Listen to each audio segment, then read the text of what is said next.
Wer hat nicht Sehnsucht nach dem Zuhause für sich? Wenn wir uns wie zwischen allen Stühlen fühlen, wenn wir nicht wissen, wohin wir wirklich gehören, wenn wir uns nicht verstanden fühlen, wenn wir selbst zu Freunden und zu lieben Menschen keinen Zugang mehr zu finden scheinen, dann stellt sich die Frage, wo bin ich zu Hause? Oder werde ich überhaupt noch einmal nach Hause finden? Habe ich eigentlich die Schlüssel für mein eigentliches Zuhause in der Hand? Im folgenden Video geht jemand einen beschwerlichen Weg nach Hause. Und am Ende stellt er fest, dass er so oft eingeladen wurde, ein Zuhause aufzusuchen. Dieses Video ist nicht zuletzt für manche von uns auch eine gute Ergänzung zur Predigt von gestern. Ich lade uns ein, zuzusehen, wenn es heißt Home, Zuhause.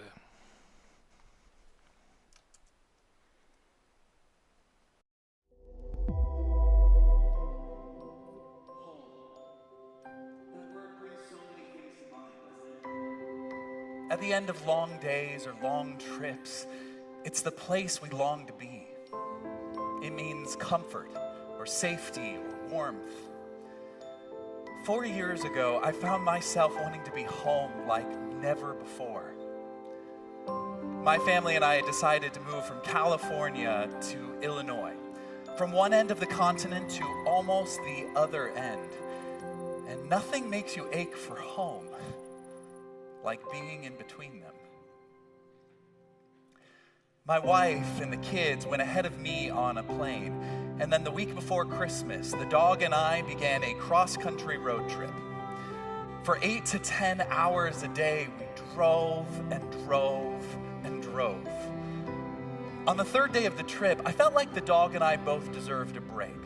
So I pulled over next to this huge field covered with snow, and we headed out into the middle of it.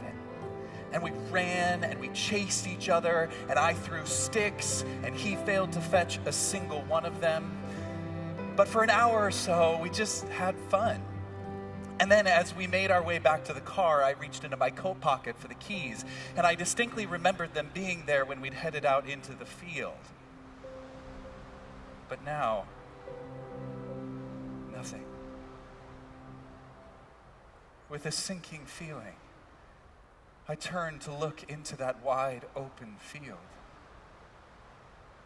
There was not a patch of turf we hadn't touched. I made a quick call and discovered 2 important facts. Number 1, I was standing in the very definition of the middle of nowhere.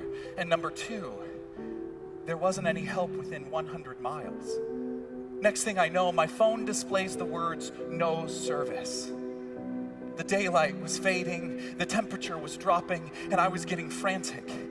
I tried being methodical, pacing back and forth, then looking and re-looking in the same spots, and then I was on my hands and knees just feeling around for anything.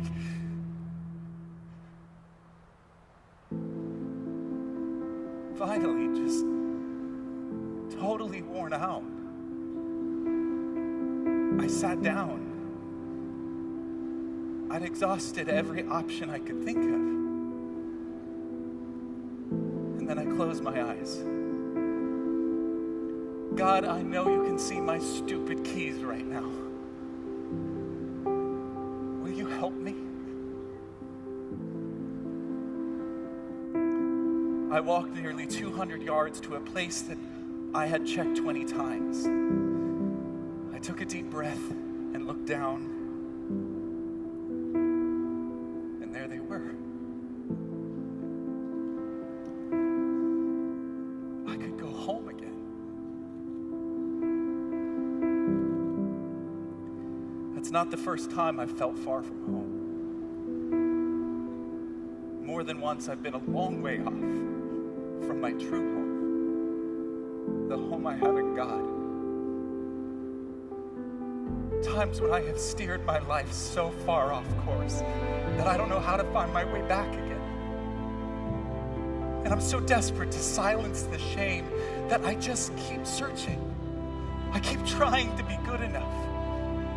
I keep making promises about all the things that I won't ever do again, and then trying with all of my might to keep those promises until I am frantic and tired and I'm still stranded in what feels like the middle of nowhere.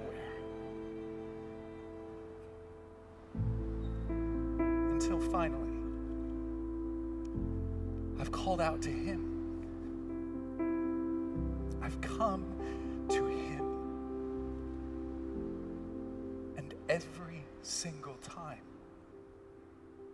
he's welcomed me home.